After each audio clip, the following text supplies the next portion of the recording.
back to the show. Now, hopefully you've already enjoyed your morning coffee and are wide awake to meet one of the best things that's ever happened to coffee. It's cream. Perry, please tell us about this little cutie pie. Oh. Well, little cream came to us through a program that's not really very well publicized. It's called our Furry Family Fix. Say that 10 times really fast. Program, and it's where we take puppies from people who have had litters.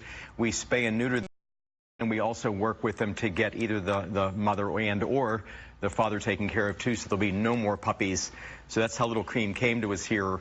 And obviously this is a puppy much unlike the one I had up here, the 13-year-old. So it's a very, very different little thing with puppies. You have to work on so much with them. Socialization is key.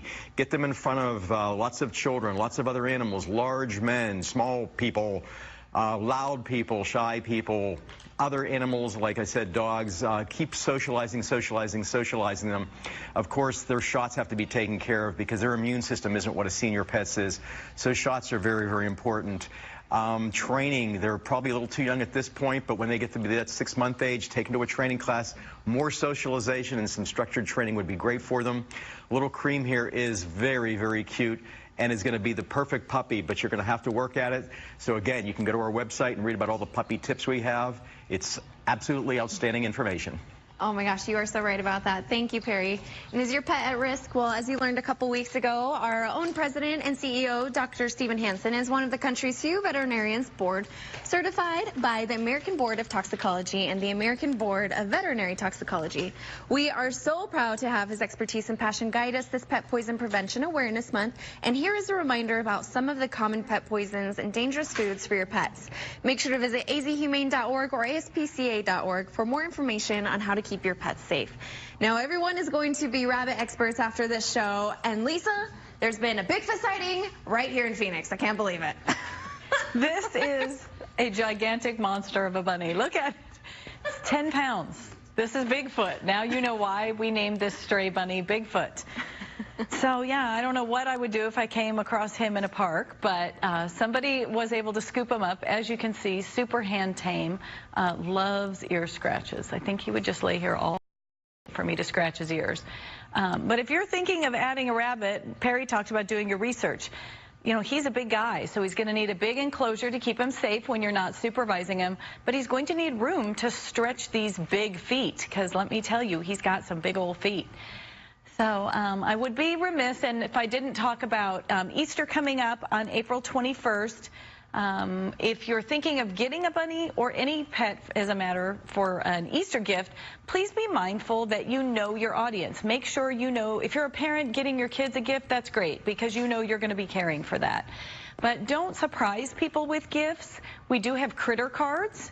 But the research shows that giving a pet as a gift, as long as it's a well-informed gift, we get no higher returns from that as long as you know what you're doing. Know what your people want if you're going to be buying a gift. If not, AHS has critter cards. Come down, pay for an adoption fee on a critter card, and then let your gifting person come down and select the pet that best matches their lifestyle. But Bigfoot will be quite a bunny surprise for someone. Oh my goodness, yes. Can you imagine just walking through the forest? No, I was kidding. Thank you so much. Now, I don't know how he'd do in the ring, but I know this little guy was born to be a champ. Tell us about Rocky, Linda. I feel like I was here just a minute ago. This is like, I just remembered his little brother a few minutes ago, Frosty, and I'm reliving the whole thing again. But this one is actually the feistier one. This is Rocky, the brother of Frosty, and like we said, they came in together, owners surrendered. They are not on the buddy system, but he is adorable, and they are very bonded behind the cameras. You can't see, but they were nuzzling each other and looking for each other when they were separated. Now that the summer's on its way, I do want to make some reminders about lots of fresh water, not in a metal bowl. Animals need to have shelter and from the sun, shade. And we do have a law here in Arizona now that tethering is against the law. If an animal, no matter how small or large, they have to have at least 10 feet. And we don't encourage tethering because they can get hooked up, they can get tangled, they can get maybe knock their bowl of water over, and then they will be without water or food within their reach.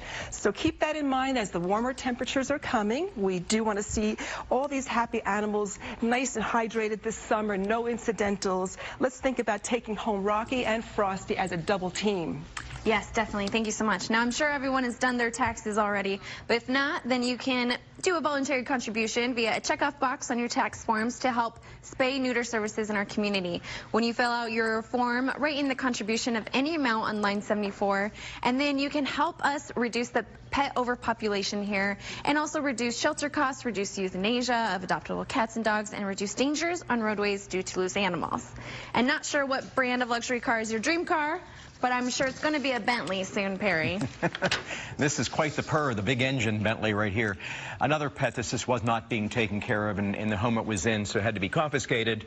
Had some medical issues, was very, very dehydrated, had eye discharge, broken tail, just was not being taken care of.